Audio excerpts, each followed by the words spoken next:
Días, gracias por la invitación. Bueno, contanos, hoy un día, imagino, particular de mucho trabajo, sobre todo en lo que tiene que ver con difundir lo que es la celiaquía. En primer término, contanos cuál es la actividad que tienen planificada para la tarde de hoy.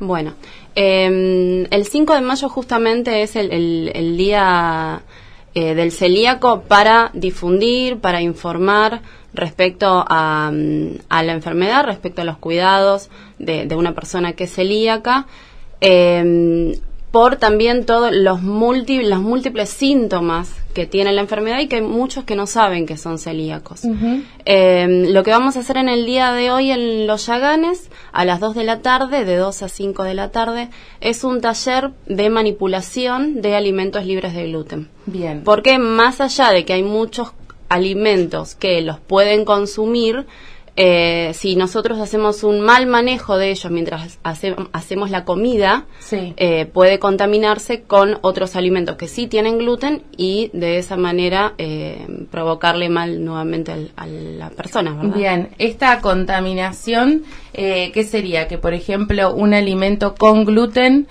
una amiguita podría ser Exactamente. O tomar un mate, simplemente, digamos, sería, ¿en qué consistiría esta contaminación? Sí, la contaminación se puede dar en diversos momentos de la preparación de un alimento. Por ejemplo, si nosotros limpiamos una mesada con un trapo que quizá tenía miguitas de pan o algo y después ahí apoyamos la comida para el celíaco, ahí puede generarse contaminación. Si no, por ejemplo, si utilizamos utensilios que por lo general los usamos para alimentos con gluten, va a contaminar el alimento que quizá no tenga gluten. Claro. Entonces, por ejemplo, si hacemos pastas para celíacos y usamos el mismo colador y tiene restos de gluten que la pasta común, entonces ahí también se va a provocar contaminación y es lo que tenemos que evitar. Bien, lo más importante entonces es mantener la higiene de todos los alimentos. No significa que la persona celíaca va a tener que utilizar cubiertos especiales, platos especiales, sino comparado con el resto de la familia, digo, porque en una casa quizás también es un tanto complicado, ¿no? Ir separando absolutamente todo. No, seguro. De todas maneras, sí hay algunos utensilios en particular, por ejemplo, un batidor, que es más difícil de limpiar y asegurarnos de que no le queden rastros de gluten, que sí van a ser específicos para la persona. Bien.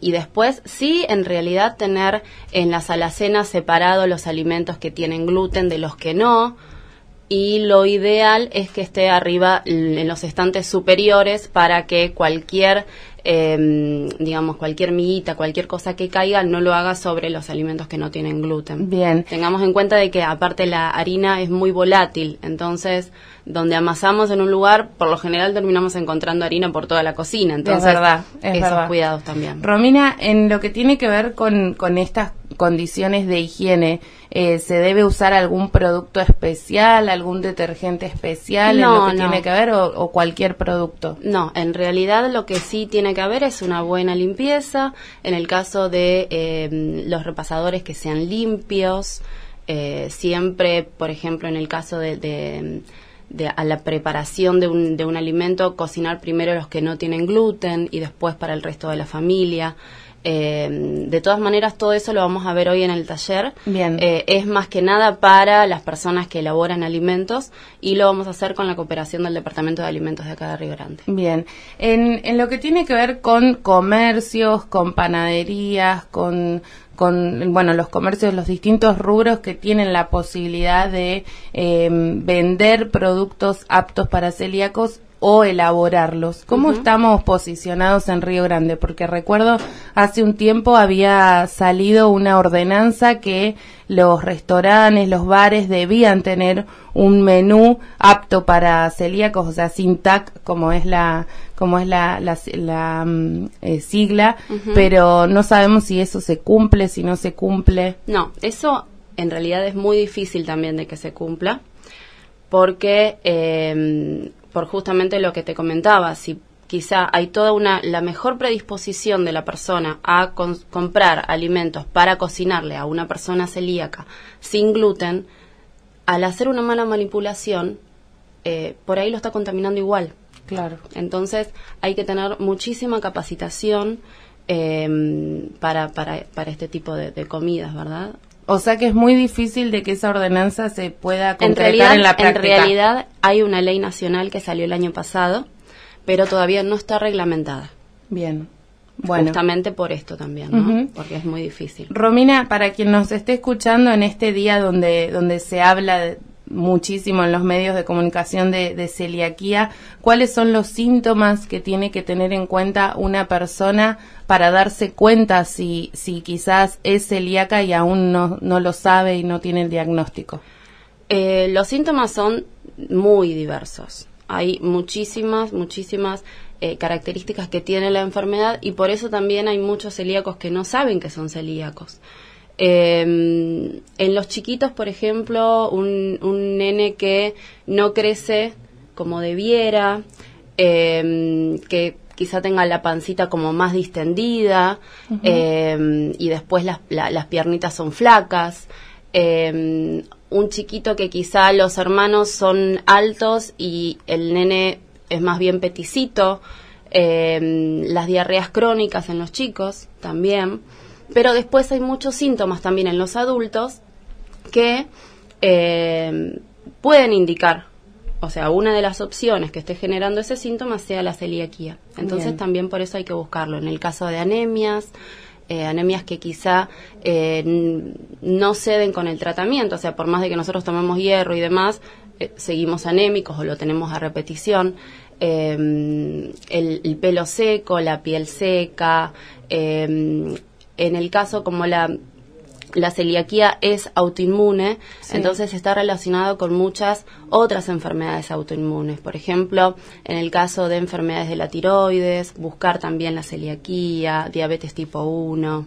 ¿Hace falta tener antecedentes en la familia o cuando a uno le preguntan, cuando va al médico y dice, ¿tiene antecedentes en su familia de celíaco o puede aparecer así de un día para el otro? No, en realidad la celiaquía es genética, no, o sea, no, el que va a ser celíaco o el que tiene la posibilidad de generar celiaquía está en los genes ya de por sí, pero la enfermedad puede expresarse como no. Entonces, quizá vos tenés los genes, pero nunca desarrolles celiaquía. Entonces, se puede dar también de que no haya ningún familiar que sea celíaco y una persona puede haber una predisposición, digamos. Hay una predisposición genética, pero quizá no se desarrolle nunca. Bien. De todas maneras, siempre que aparece un celíaco, hay que buscar en todos los familiares de primer grado. Ajá. O sea, si hay un chiquito, bueno, su mamá, su papá, mamá, papá y hermanos. Bien. Sí, en el caso, por ejemplo, papá, bueno, hijos, los abuelos, digamos, del chiquito, sí. También tienen que hacer screening. Bien, ¿la única forma de detectar la celiaquía es a través de un análisis de sangre? Sí, en realidad lo primero que se hace es un dosaje en sangre de un anticuerpo, que es la antitransglutaminasa, y en el caso de que dé positivo, se hace una biopsia. Bien. Sí, pero de todas maneras, lo importante de esto es que nunca hay que empezar a hacer una dieta libre de gluten si no tenemos la confirmación de que somos celíacos. Perfecto. Bueno, cualquier consulta, como dicen los remedios, los antibióticos. Consulte a su médico. Consulte a su médico. Exactamente. Es el mejor consejo que les podemos